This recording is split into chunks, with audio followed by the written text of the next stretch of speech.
हो भैया का और ये श्रीमती रेखा साक्या जी वाइफ ऑफ भाई राज बहादुर साक्य जो गंगापुर से चलकर आई हैं। बहुत बहुत शादबाद, मंगल कामनाएं, सुखी जीवन हो। आप भी नाम बता दो जल्दी से। अंकित भाई नाम पूछ लो।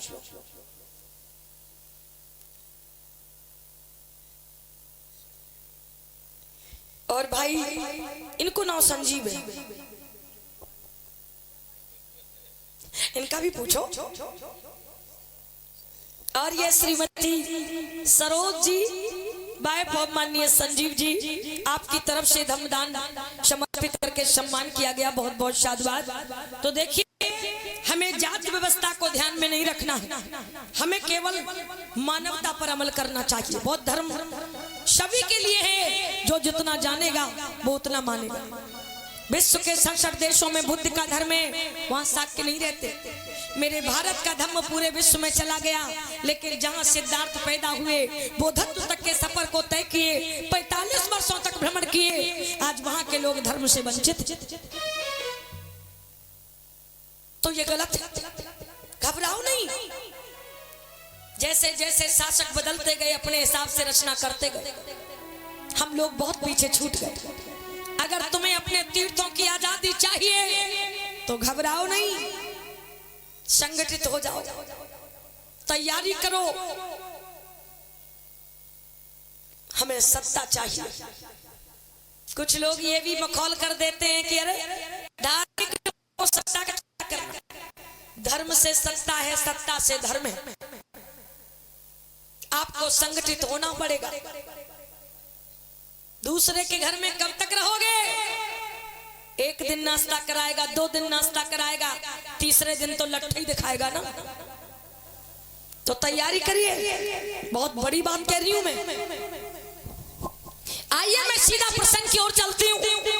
भगवान बुद्ध का धम्म समानतावादी धर्म है कि मुझे रास आ गया है और तेरे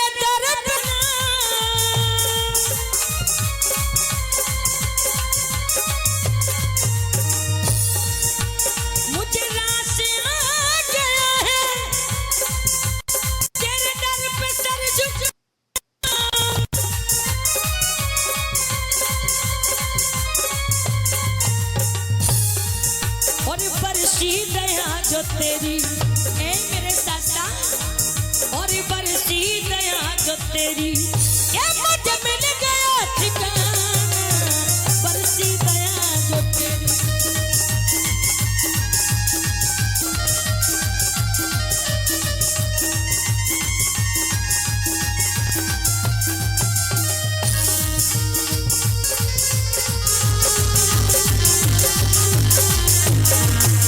मुझे राशि आ गया है, अरे मुझे राशि आ गया है, राशि तेरे दर पे सर झुकाना, मुझे राशि आ गया है।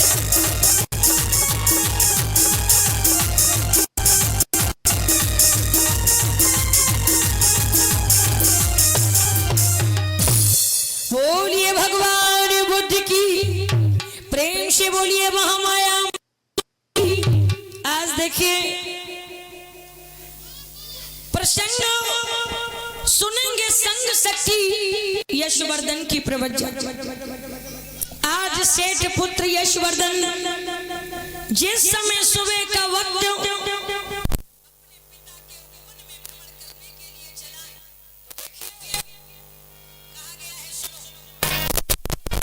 के चला घूमने बाग में और यशवर्धन सुकुमार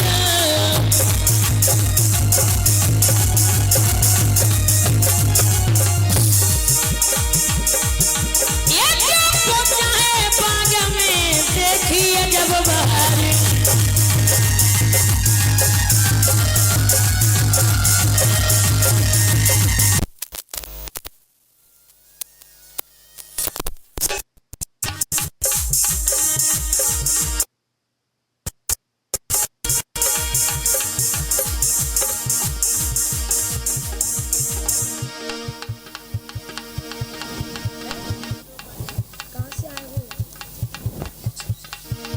बहुत बहुत सम्मानित श्रीमती द्रौपा देवी शाक्या जी, आपकी तरफ से धमदान देकर सम्मान किया गया।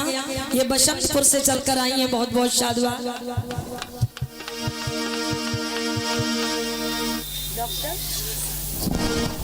और ये माननीय डॉक्टर रजत शाक्य गंगापुर कुडावली, आपकी तरफ से भी ये 100 रुपए का धमदान भेंट कर सम्मान किया गया। मंगल कामनाएं, सुखी जीवन हो।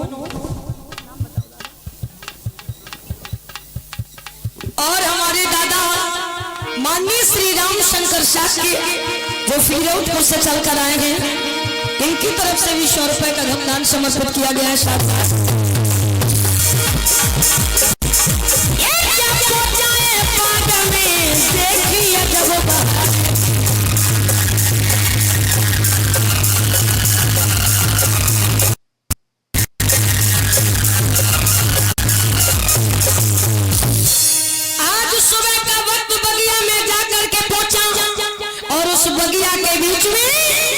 नजर घुमा करके देखता है, क्या देख रहा भैया?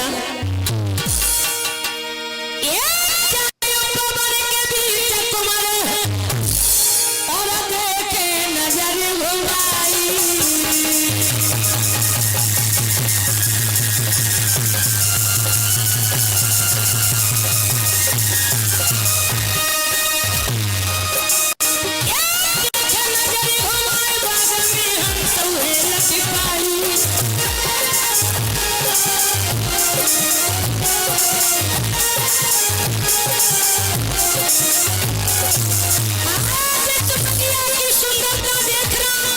सुबह का मनोरम दृश्य, तरह तरह के पशु पक्षी, तरह तरह के पुष्प लताएं, पौधे वृक्ष, तरह तरह के दृश्य देख बड़ा मगन है। और देखिए बगिया की शोभा न्यारी,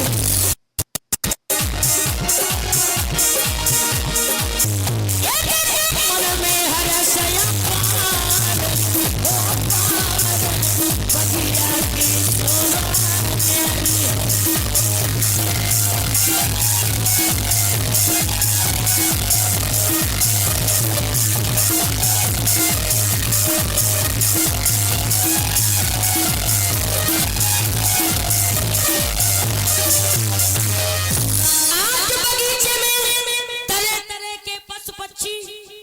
पुष्प लताएं, पौधे, पेड़, हरियाली, बड़ा सुंदर दृश्य।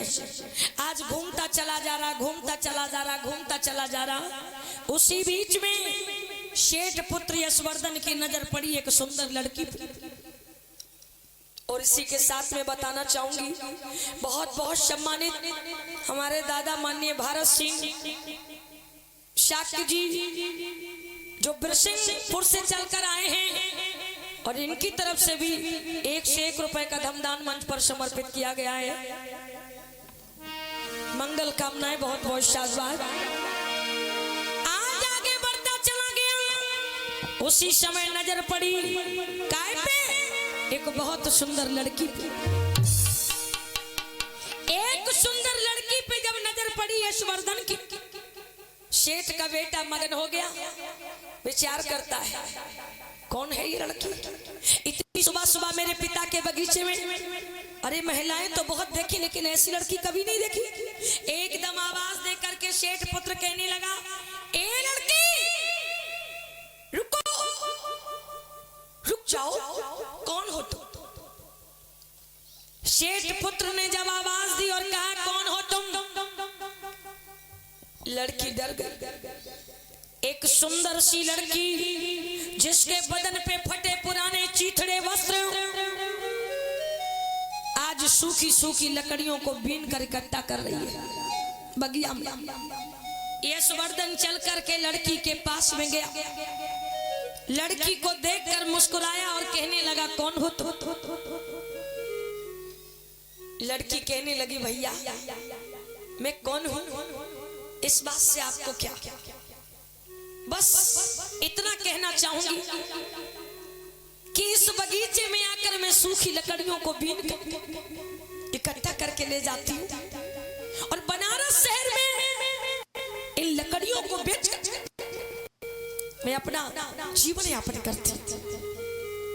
अच्छा ये लड़की, तो क्या तुम मुझे जानती हो मैं कौन हूँ? शेठ पुत्र यशवर्धन ने कहा क्या तुम मुझे जानती हो मैं कौन हूँ? लड़की ने कहा नहीं मैं आपको नहीं जानती, मुझे नहीं जानती। अरे मुझे नहीं जानती, इस बनारस के सबसे धनवान शेठ शील प्रकाश का मैं इकलौता बेटा और मेरा नाम यशवर्धन है। शेठ पुत्र अपना परिचय देने लगा और कहने लगा ये लड़की मैं शेठ का इकलौता बेटा हूँ, मेरा नाम यशवर्धन है। तुम मेरी एक बात सुनो। क्या बोला शेठ पुत्र? ये लड़की बहुत सुंदर हो तुम और तुम्हारी कहानी सुन करके मुझे बहुत कष्ट हो रहा है। और क्या बोला है? ये देख तुम्हें मन मोहित मोरा,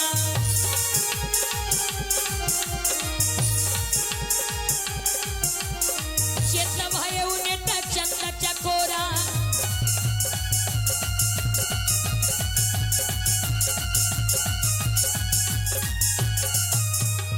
और क्या बोला है? तुम्हारे करो विवाह मैं तो कष्ट अंगली बताऊं।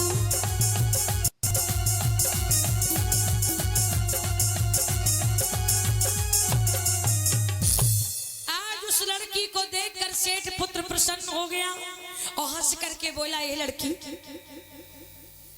एक बात बोलनी थी, इतनी स्त्रियां देखी मैंने अपने जीवन में लेकिन तुम्हारे जैसी सुंदर लड़की नहीं देखी। और सेठ पुत्र ने कहा कि देख तुम्हें मन मोहित मोरा और चित्त भयउ नित चंद चकोरा कि बनाई और मैं तो कष्ट अंग लिपटाऊ। ए लड़की कब तक इन सूखी सूखी लकड़ियों को बीन कर गुजारा करोगी? एक काम करो, मैं बनारस के धनवान सेठ शील प्रकाश का इकलौता बेटा हूँ और तुम मुझसे शादी करो, आराम से जिंदगी गुजरेगी। तुम्हारे जैसी सुंदरता हमने कहीं और नहीं देखी। उसके विचार सुन करके लड़की तो भयभीत हो गई। लड़की भयभीत हो गई और कहने लगी कैसी बात करते हो आप? एक सेठ के पुत्र हो और मैं सूखी लकड़ियों को बीन कर बाजार में बेचने वाली। बेटा बैठ जाओ।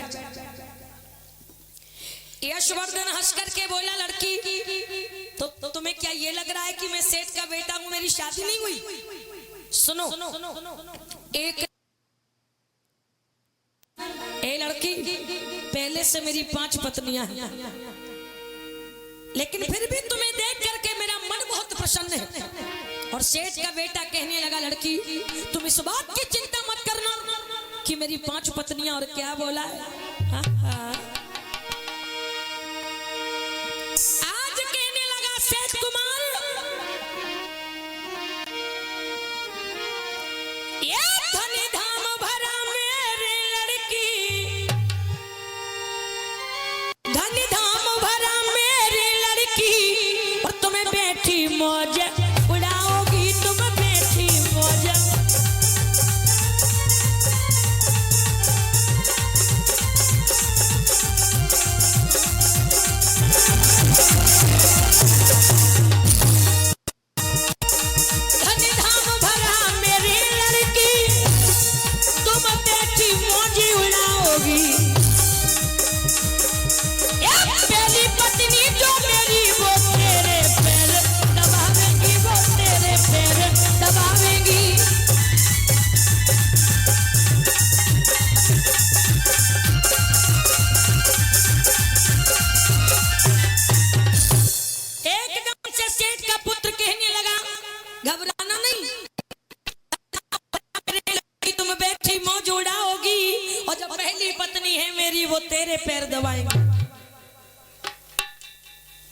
क्या मुझसे शादी करोगी?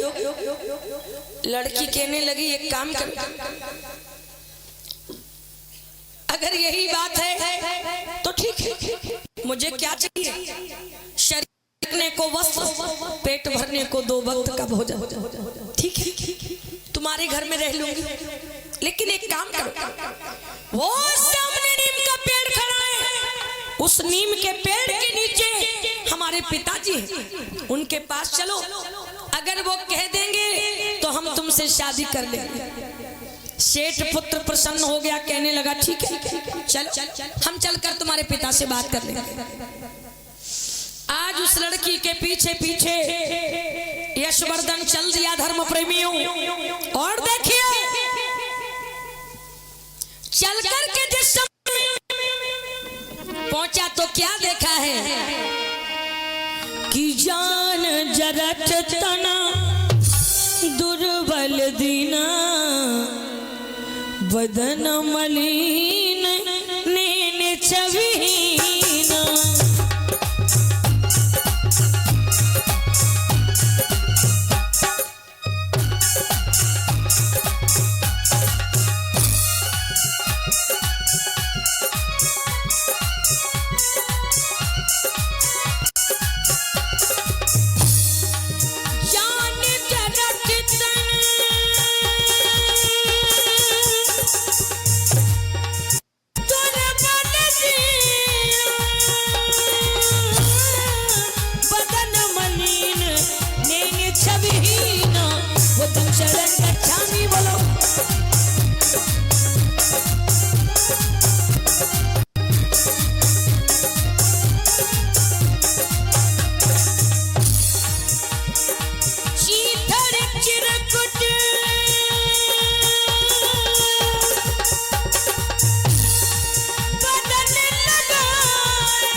जर्जर शरीर, कमजोर शरीर, चीथड़े वस्त्र बदन पे, टूटी सी चरपैया पे एक बुजुर्ग पड़ा है। जाकर के यशवर्धन ने नमस्कार किया। अब भाई ब्याह का मामला है तो करना पड़ेगा। कहने लगा बाबा, अरे ओ बाबा, कौन है? यशवर्धन ने प्रणाम, मैं इस बनारस के सबसे धनवान सेठ शील प्रकाश का इकलौता बेटा हूं और मेरा नाम यशवर्धन है। यशवर्धन का नाम सुन करके बाबा उठकर बैठ गए। बाबा उठकर के बैठ गए। और धर्म प्रेमियों, बाबा कहने लगे कौन हो तुम? कहने लगा बाबा तुम मुझे नहीं जानते, मैं धनवान शेख शील प्रकाश का इकलौता बेटा हूँ और मेरा नाम यशवर्धन है। और बाबा तुम्हारी ये जो बेटी है ना, जो रोज सूखी लकड़ियों को बीन कर बाजार से लाती है, मैं तुम्हारी बेटी से विवाह करना चाहता हूँ। आज बूढ़े बाबा ने जब विवाह की बात सुनी, बाबा टूटी चरपैया पे उठ करके बैठ गए और कहा बेटा इस पे बैठो,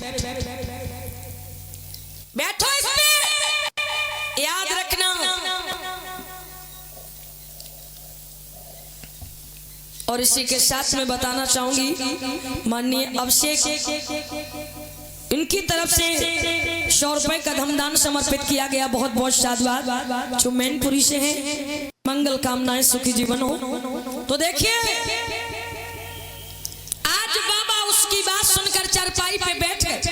यशवर्धन ने कहा बाबा ये ना समझना कि मेरी शादी नहीं हुई, 5 पत्नियां हैं पहले से, लेकिन फिर भी मैं तुम्हारी बेटी से विवाह करना चाहता हूँ। अरे कब तक सूखी लकड़ियों को बीन कर पेट भरेगी, गुजारा करेगी? यशवर्धन के विचार सुन करके बाबा संभल कर बैठे और चारपाई पे संभल कर बैठने के बाद बाबा कहने लगे बेटा शादी तो तुम जरूर करना, लेकिन उससे पहले मेरी एक बात सुन लो बेटा। आज चारपैया पे बिठा लिया यशवर्धन को और बाबा कहने लगे हैं सुनो, यश वर्धन की सुन के बातें और बाबा ने ऐसे बोला है ए भैया, और अपने दिल का हाल सभी बाबा ने हंस कर बोला है।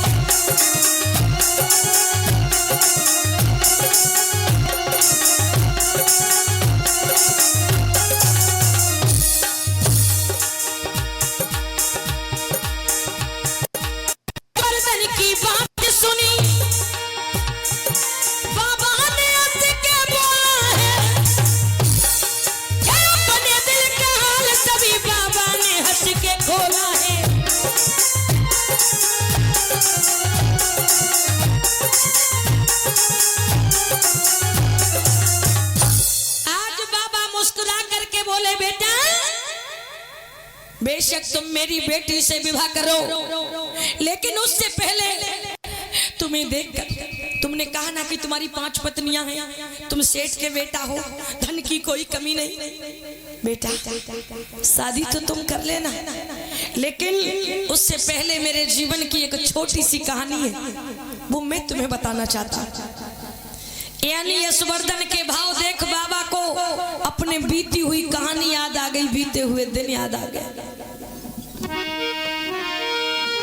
और बाबा कहने लगे बेटा सुनो, आई जवानी थी मुझ पे, तुम्हारी तरह एक दिन मुझ पर भी जवानी थी, तुम्हारी तरह मेरे घर में भी धन दौलत थी, तुम्हारी तरह मैं भी बहुत सुंदर दिखता था बेटा अपनी जवानी में।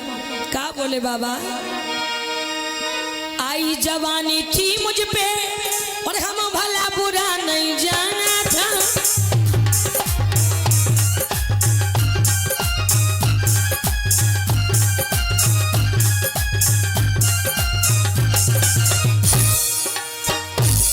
आई जवानी थी मुझ पे हम भला बुरा नहीं जाना था, आकर के जवानी के मद में गलत काम कर डाला था।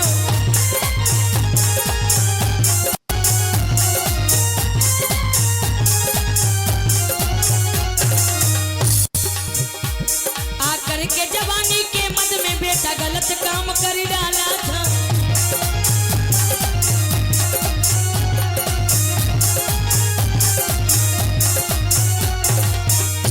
और मैं कहना चाहूंगी बहन जी, जाओ मरिया बीती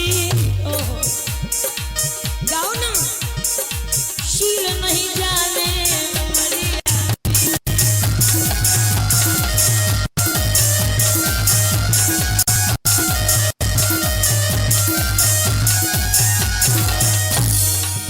बालापन के ने खेले गवायो, और जवानी में होश नहीं पायो, और जवानी में होश नहीं पायो, एक गरिया छोटी बोलो ना, एक गरिया छोटी दिल नहीं जाने,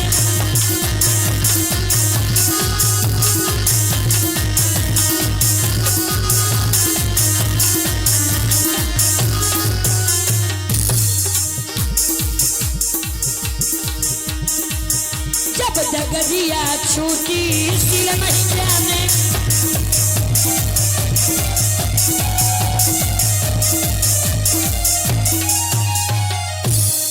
बहुत शाबाश।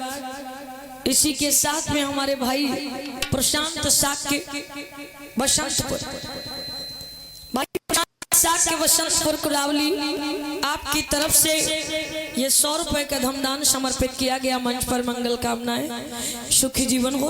आज देखिए बाबा ने अपने जीवन की कहानी बताई और कहा कि बेटा आई जवानी पे हम भला बुरा नहीं जाना था, आकर के जवानी के मद में एक गलत काम कर डाला था। मेरी भी शादी हुई थी, तेरी तो 5 पत्नियां यशवर्धन, लेकिन मेरी एक ही पत्नी थी। मेरी भी शादी हुई थी, मेरे भी घर में धन दौलत की कमी नहीं थी, मुझ पर भी जवानी थी, मैं भी समाज में आता जाता था। लेकिन बेटा एक इस जवानी के नशे में मैं इतना अंधा हो गया। पुत्र तेरी तो 5 पत्नियां हैं, लेकिन मेरी सिर्फ एक पत्नी थी।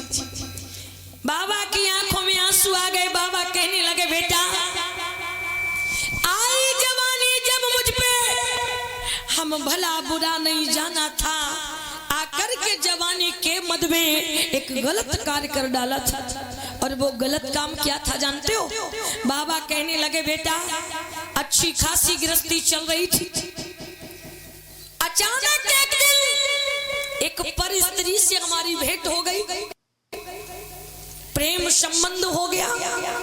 और वो प्रेम संबंध इतना गहरा हो गया, इतना गहरा हो गया कि मैंने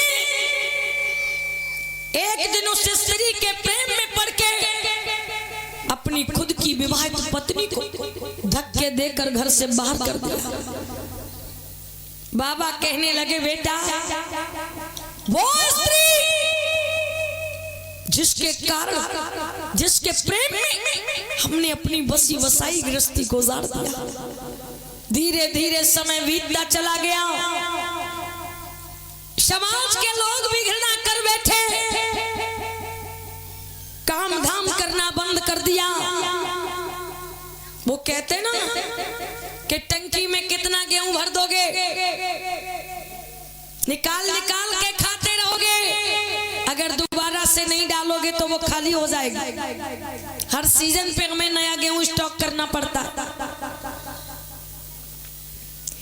इसी तरह से बेटा खर्च भी करते रहे, लुटाते भी रहे, काम काज सब बंद कर दिया। इस कदर प्रेम में अंधा हो गया मैं कि सारी दुनिया को भुला बैठा। और हम देख रहे हैं हमारे पंचशील प्रांगण में हमारे दादा माननीय श्री कृष्ण साक्य जी जो बसंतपुर से चलकर आए हैं। हम चाहेंगे कि दादा भगवान के चरणों में पुष्प अर्पित करें। आज समय मिला आपको, आइए। आज हमारी आंटी जी हमारे बीच में नहीं है। 10 कोस तक भी कथा होती थी तो वो हमारी कथा नहीं छोड़ती थी।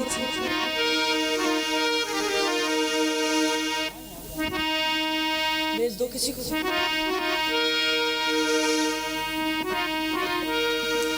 आज देखिए बाबा ने अपने जीवन की कहानी बताई और बताते बताते आंखों में आंसू आ गए और कहने लगे बेटा एक दिन देखो जिस स्त्री के मैंने सारे रिश्ते नाते ठुकरा दिए, जिस स्त्री के प्रेम में पड़ के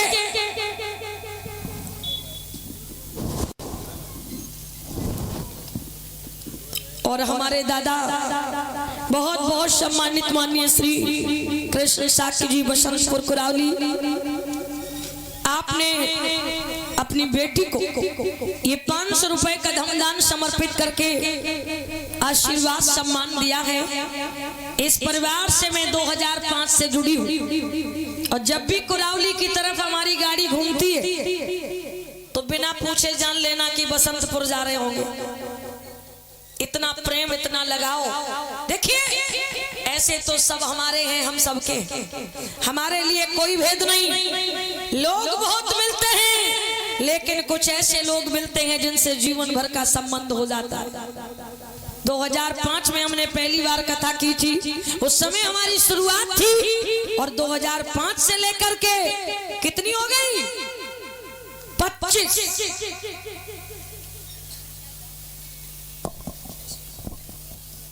ये 500 रुपए का धनदान समर्पित करके अपनी बेटी को सम्मानित किया है तो लोग शास्त्रा भगवान की सदैव अनुकंपा बनी रहे। नमो बुद्धाय। कैसी हैं आप? ठीक है। आज फूफा जी लेवाएला हम देख रहे जाए तो हम चाहते हुए फटफटिया पे लेवाए के आए तुम्हें। एक दिन वो स्त्री अरे चली गई मोई छोड़ी के मेरे लाला का बोले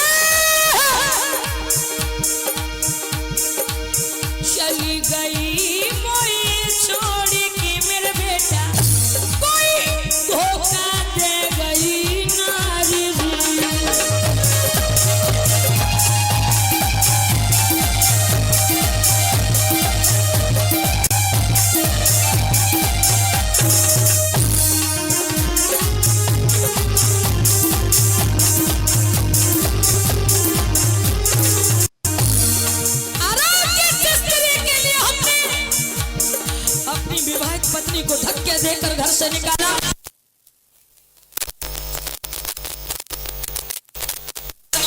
मेरी केवल एक पत्नी थी। धन्य घटो बला घटी गयो यो लाला, क्या बोले बाबा? धन्य घटो बला घटी गयो यो बेटा, कोई धोखा दे गई नारी।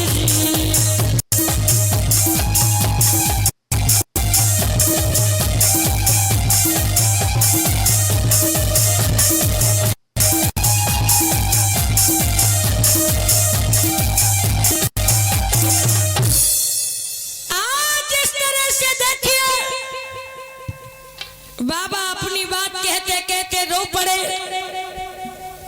और बाबा ने कहा बेटा, एक दिन जब हमें अपनी पत्नी की बहुत याद आई तो हम अपनी पत्नी की खोज करने अपनी ससुराल में गए। वहां जाकर के लोगों से बात की, पूछने पर पता चला कि मेरी पत्नी अब इस दुनिया में जीवित नहीं है। जिस समय मैंने अपनी पत्नी को घर से निकाला था वो गर्भवती अवस्था में थी। माँ के घर जाकर के एक बेटी को जन्म दिया। उसके बाद मेरी पत्नी की मृत्यु हो गई। पुत्र मन के चक्कर में, ये मन क्या है सुनिए, एक गोली करन है तबा में अकेली,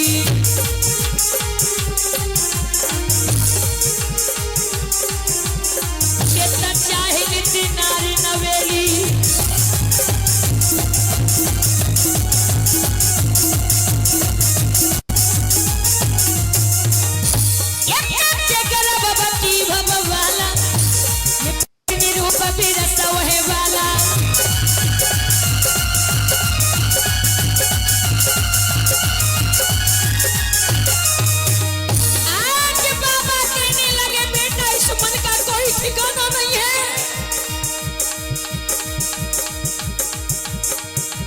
जाकी बिगड़ी आए बनाए जाइयो, बरक के उड़ैया जाकी बिगड़ी आए बनाए जाइयो।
वापस आ गया अपने घर, पालन पोषण किया अपनी बेटी का, जिससे तुम विवाह करने को इतने बेचैन हो रहे हो।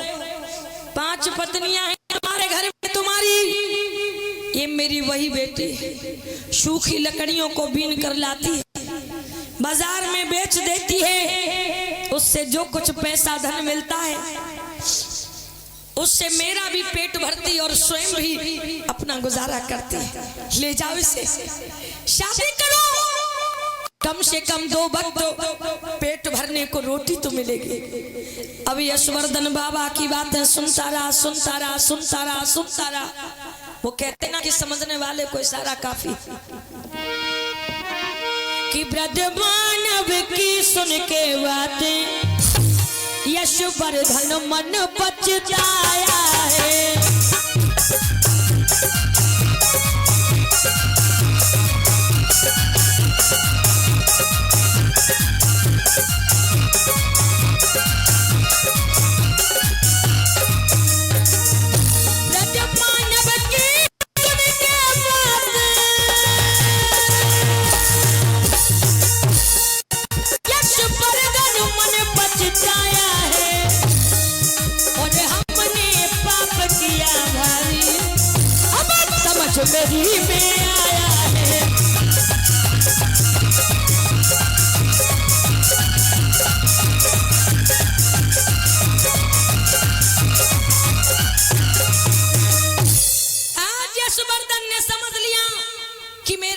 शुरू हो गया। इस काम के भव में पड़ा हूं मैं। यशवर्धन छटपटाया और कहने लगा बाबा मुझे क्षमा करो, मैं तो जा रहा हूं। मन ही मन में सोच रहा है, एक के बाद एक, एक के बाद एक में 5-5 शादियां करता चला गया, काम वासना में लिप्त होता चला गया। एक पत्नी को ठुकराया तो महल से जंगल में आ गए। अरे हमने तो पूरा वासना का दलदल ही बना लिया, अब हम लौट कर घर नहीं जाएंगे। और यशवर्धन सेठ का बेटा आए गए उलह प्रात पुनि ऋषि पतन के पास।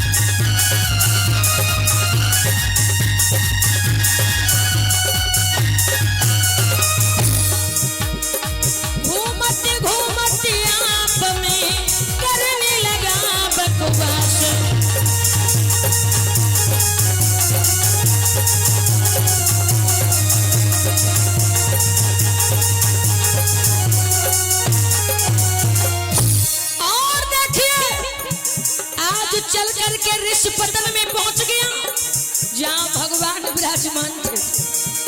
कहना चाहूंगी बहना, ये जीवन क्या है के काउ दिन धोखे ही में ढेर जावे।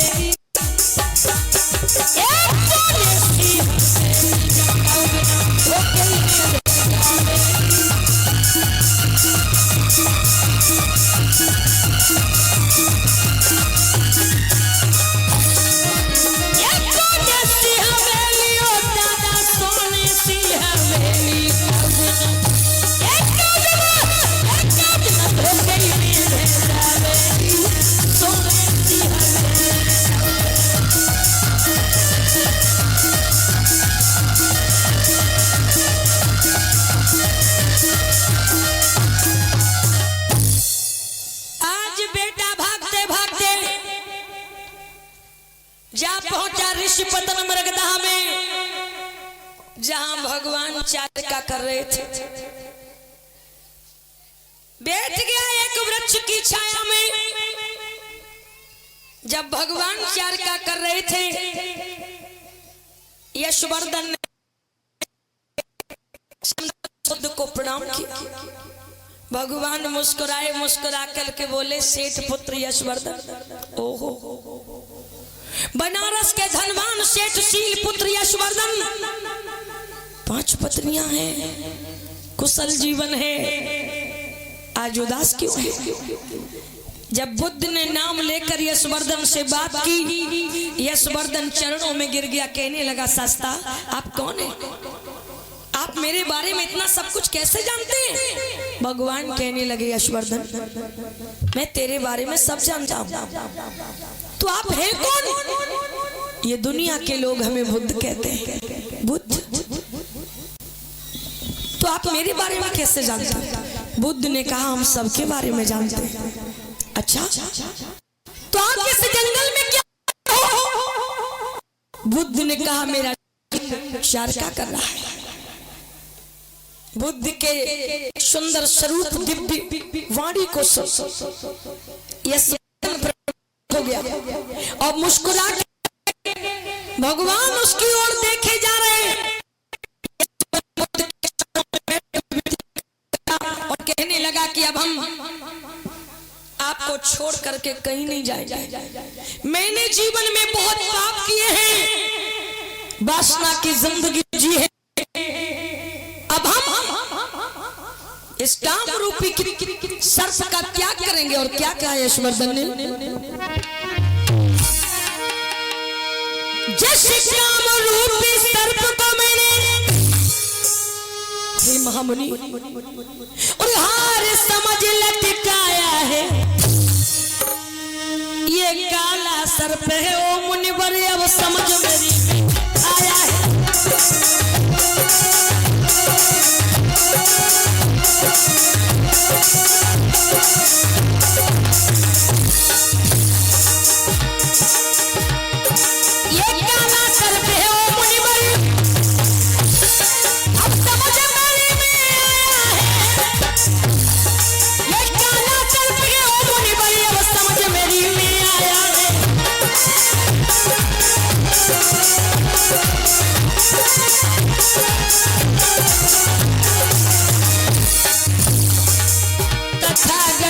तुम्हारी सहारी जन्नत का समझ में जीनी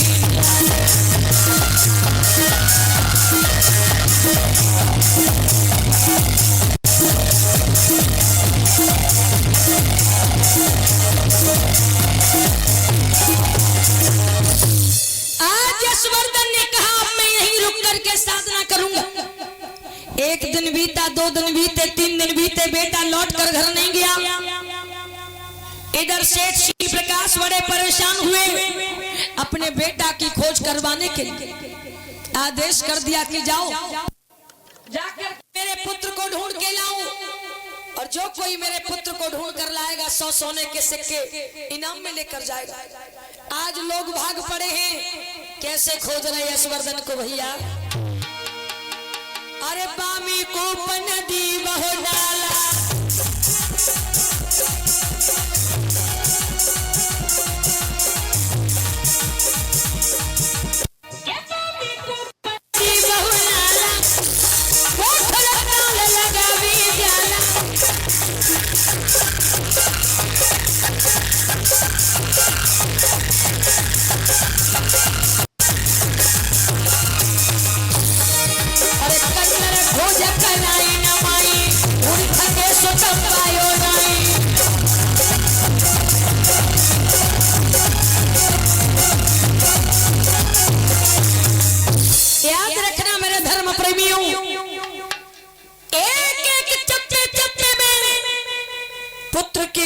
लेकिन बेटा नहीं मिला।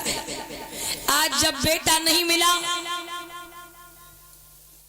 एक युवक ने आकर के सूचना दी है और कहा कि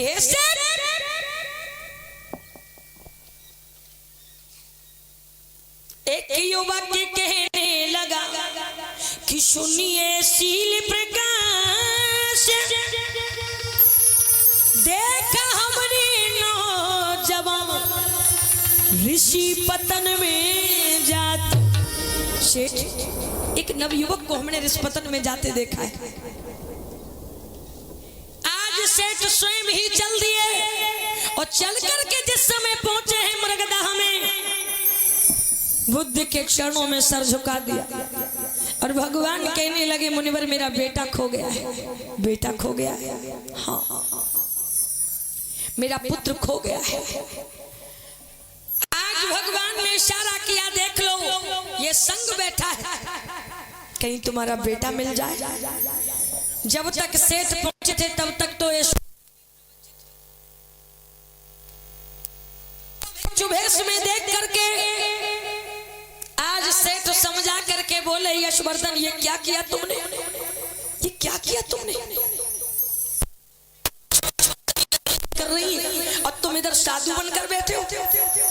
पहले तो एक के बाद एक शादी करते चले गए, अब सन्यासी बने हो।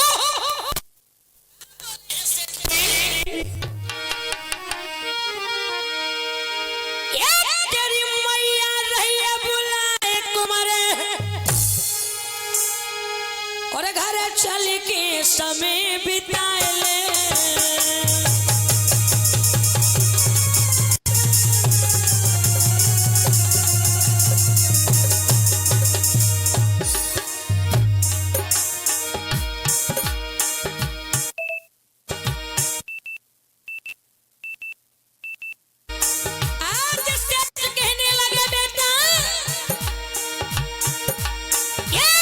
कमी धन दौलत की तू बेटे मौज मनाए।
शाम को भी तो बैठना पड़ता है। तब देखिए कौन जाए, हम बुआ घर जाएंगे एक बैठे। बोलिए भगवान बुद्ध की हल। आज यशवर्धन अपने पिता की बात नहीं सुनी। परम आदरणीय परम श्रद्धेय गुरुजी मंच की तरफ आ रहे हैं।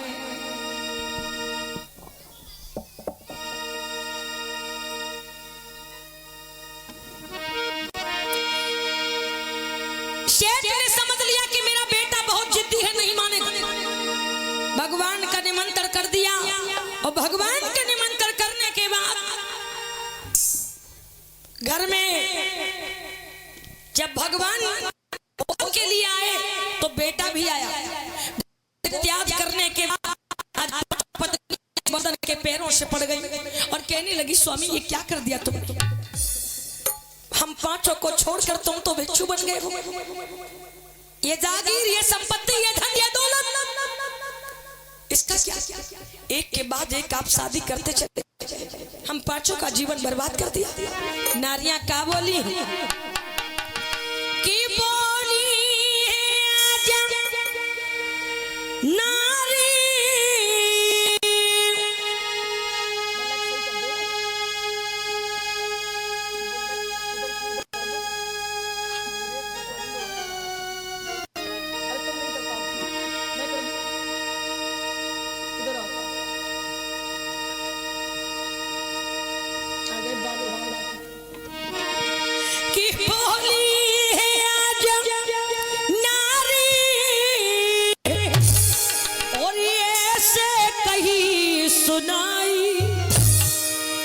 मन लगे पिया नहीं हमसे ले और ब्याह रचाई।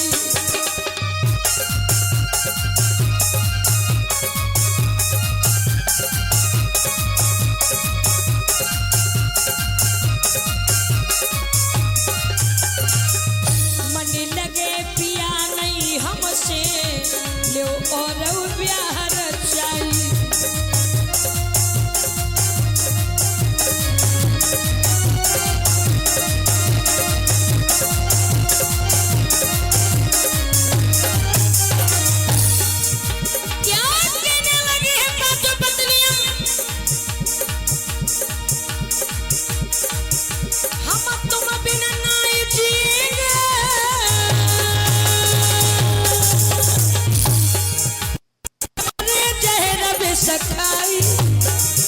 मन लगे पिया नहीं हमसे लो और ब्याह सच्चाई।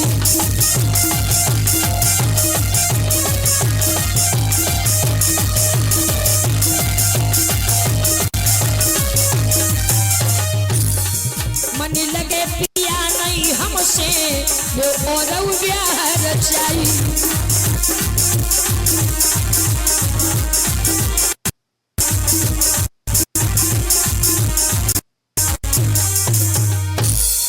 बोलिए भगवान बुद्ध की। मैया कहती इस संपत्ति का क्या होगा? अंकित के पास है,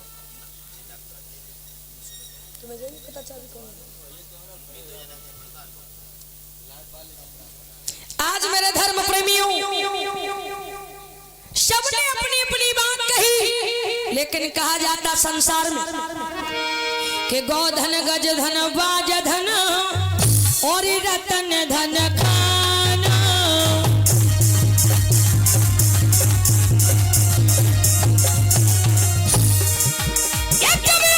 संतोष धन सब धन धूल समान।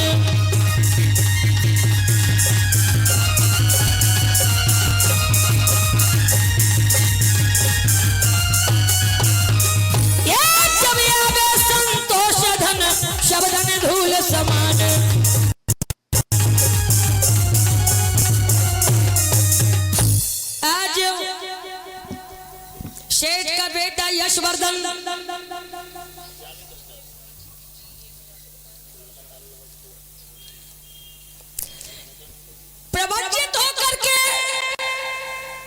बुद्ध के संग में जाकर के आजीवन भिक्षु बनकर धर्म की साधना करता है। याद रखना मेरे धर्म प्रेमियों, ये छोटा सा प्रसंग संघ शक्ति यशवर्धन की प्रवज्जा। आगे हमारे परम आदरणीय गुरु जी मंच पर उपस्थित थे, उनके मुखारविंद से आप लोग धम्म देशना का श्रवण करेंगे, बस शब्द बोलेंगे हमारे साथ। बोलिए भगवान बुद्ध की। और साथ ही ये 200 रुपए का धमदान माननीय अंगद जाटव जी अयोध्या, बहुत बहुत साधुवाद। मानवर जी की तरफ से 200 रुपए का धमदान इस कार्यक्रम में समर्पित किया गया। साधुवाद।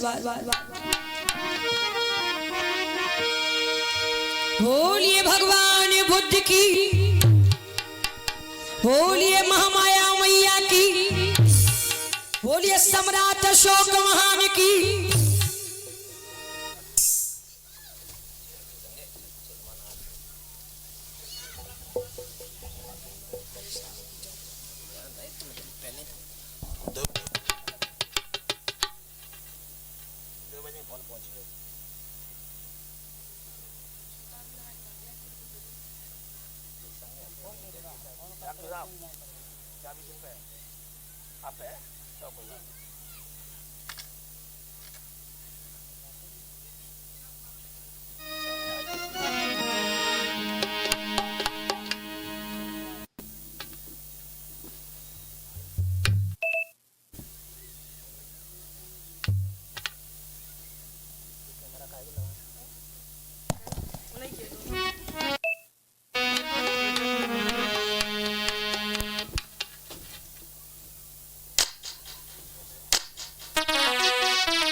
कर दे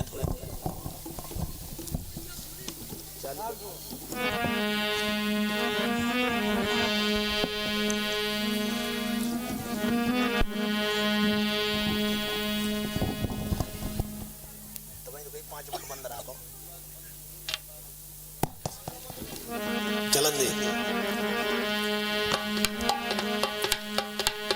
नमो तस्य भगवतो अरहतो सम्मा संबुद्धस्य। नमो तस्य भगवतो अरहतो सम्मा संबुद्धस्य। नमो तस्य भगवतो अरहतो सम्मा संबुद्धस्य। बुद्धं नमामि, धम्मं नमामि, संघं नमामि। भव सम्मंगलं रक्षन् सर्वदेवता सर्वोद्धान भावेन धम्मान् भावेन संघान् भावेन सदा सोते भवन्तु ते।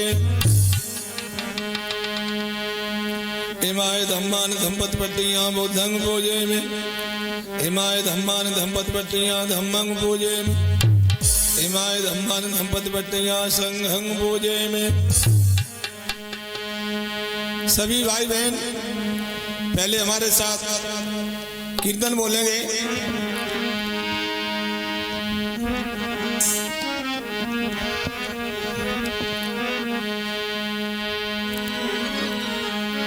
अरे नैया लगइयो पार बुद्ध जी मेरी नैया लगइयो पार।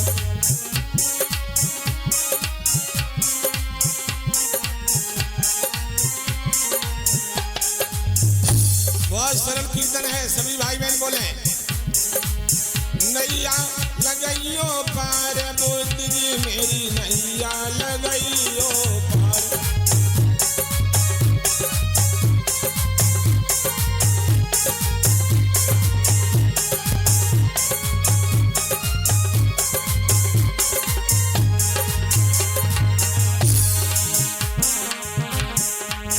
बुद्ध गया में ज्ञान को पायो।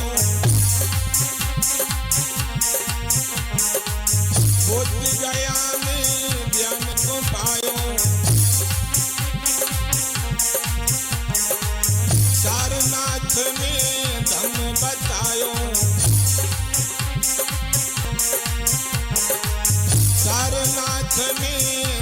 बतायो।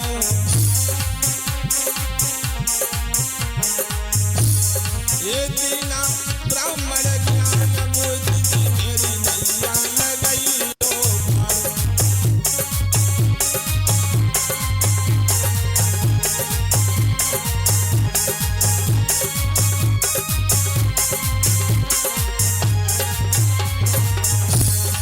नैया लगाते पार गौतम जी मेरी नैया लगाइयो।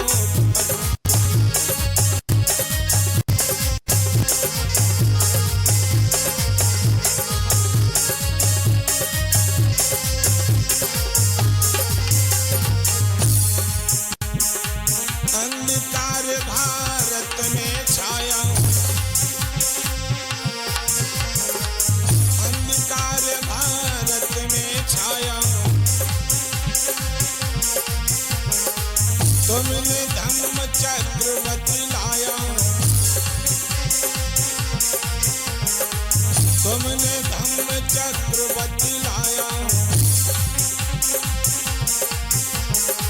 बिना जन कल्याण बुद्धि मेरी नैया लगाए देव पार।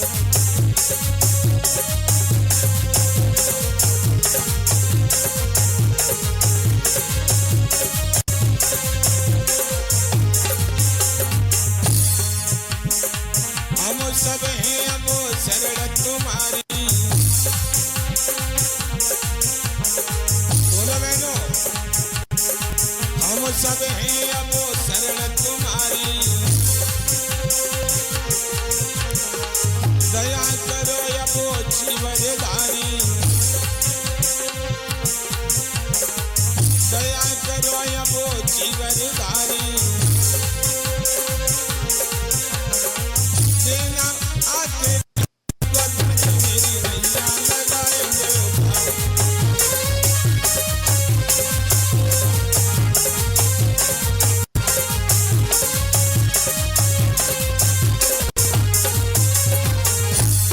नैया लगाए देव पार, तथागत मेरी नैया लगाए देव पार।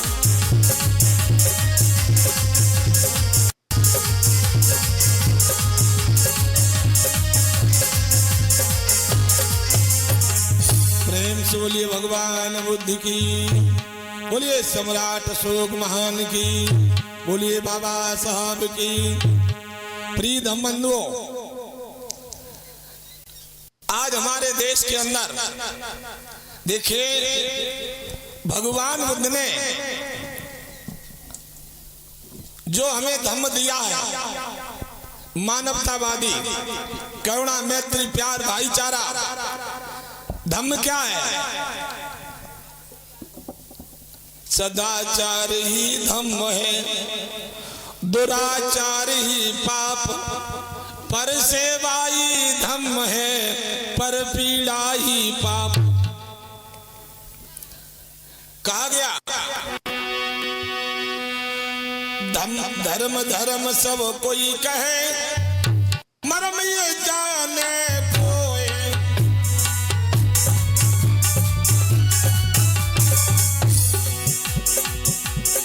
शुद्ध चित्त का आचरण शुद्ध धर्म है सोए।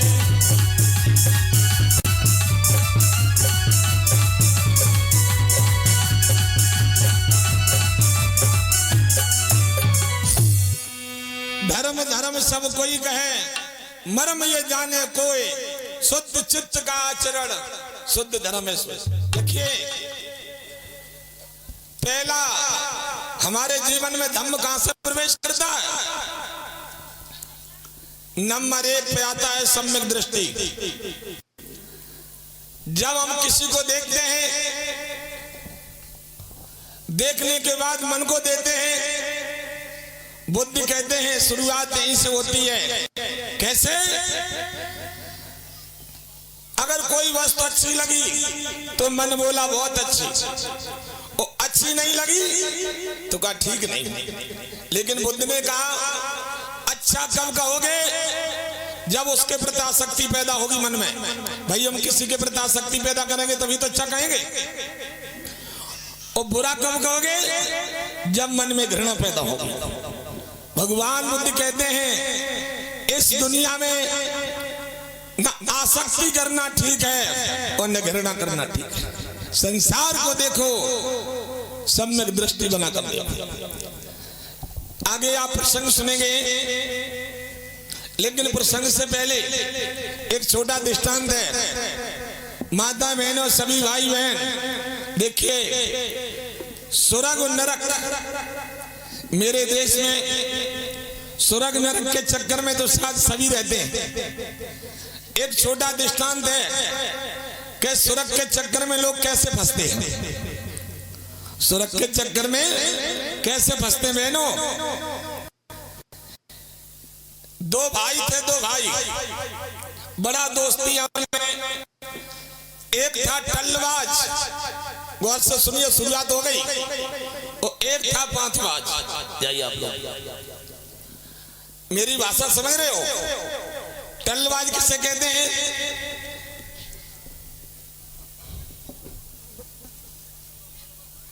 ये हमारे फूफा जी दिनेश प्रियदर्शी, सुगत कैसेट कंपनी, गंगापुर कुरावली, जिस कैसेट पर सर्वप्रथम श्याम सुंदर बौद्ध ने गाया था और पूरे देश की पहली कैसेट कंपनी थी। देश की बात कर रहा हूं, और नहीं कोई दूसरी हो तो निकाल के लाए हमें बताए। 1990 में सुगत कैसेट कंपनी बौद्ध धर्म के नाम से पूरे देश की पहली कैसेट कंपनी थी, 1990 में। तो मेरे दिनेश प्रियदर्शी जो भाई हैं, उनके आप पिताजी हैं। फूफा को नाम दिमाग से निकल लियो, नाम बताइए। श्री भूदेव सिंह साक्षी जी। तो हम आपसे ये कहते हैं कि याद क्या आया, याद अपना पुराना जीवन आ गया। इन्होंने मंच पर धमदान देके सम्मान किया है। हमारा भी बचपना था। अरे 20 साल की उम्र पे बच्चे खेलते हैं, बोलो खेलते कि नहीं? हमने 20 साल की उम्र में कैसेट बनाई थी गंगापुर में, और पहली कैसेट निकाली थी सिद्धार्थ जन्म, संकिसा मेला में ले गए थे। दिनेश भाई की भी उम्र बहुत नहीं थी। मुझे याद पुराना जीवन आ गया, क्योंकि गंगापुर हमेशा भूलेंगे नहीं जीवन में, कि शुरुआत मेरी यहाँ से होती है। बहुत बहुत साधुवाद। श्री भूदेव सिंह साक्षी जी 200 रुपए देकर धमदान देकर सम्मान किए। बहुत बहुत मंगल कामनाएं। क्या नाम है? और ये दर्शन सिंह जी, इन्होंने भी धमदान दिया। बहुत बहुत मंगल कामनाएं। अब चलिए जिस विषय पर हम जा रहे थे, गौर करें सभी पढ़े लिखे भाई बहन। देखो हम स्वर्ग बना के दिखाएंगे। आप सोचेंगे स्वर्ग बनाएंगे? हाँ बनाएंगे। सुनिए मेरी बात होते हैं, जरा गौर करें। दो भाई थे, दो भाई, एक था टल्लबाज और एक था पांचबाज। टल्लबाज आप लोग जानते हैं, टल्लबाज कहते टोली आदमी को। हो सकता है आपके गांव में कोई मजाक किया। एक दिन दोनों गए राजा के दरबार में, पीछे बैठ गए। बात पूरी सुनना। पीछे बैठे रहे। टल्लबाज बोला, महाराज आकाश में कुतिया चिल्लानी। राजा बहुत तेज हंसे। राजा बोले, मूर्ख, कुतिया के पंख होते हैं जो आकाश में पहुंच गई। बंधुओं, उसके बाद पांचबाज बोला, महाराज हमने भी देखा। राजा बोले, इसका मतलब यह है वो तो मूर्ख है ही, तू डबल मूर्ख है। क्यों? कुतिया के पंख होते जो आकाश में पहुंच गई। अब पांचबाज ने हाथ लगाया, बोला, महाराज मैंने देखा एक जगह एक जानवर मर गया। टल्लबाज बोला हम टल्ल करते नहीं तो रुपए मिलते कैसे? दोनों में विवाद हो गया। देखना सुरंग के चक्के में कैसे सुरंग लगाएंगे, बड़ा गौर से सुनिए आप लोग।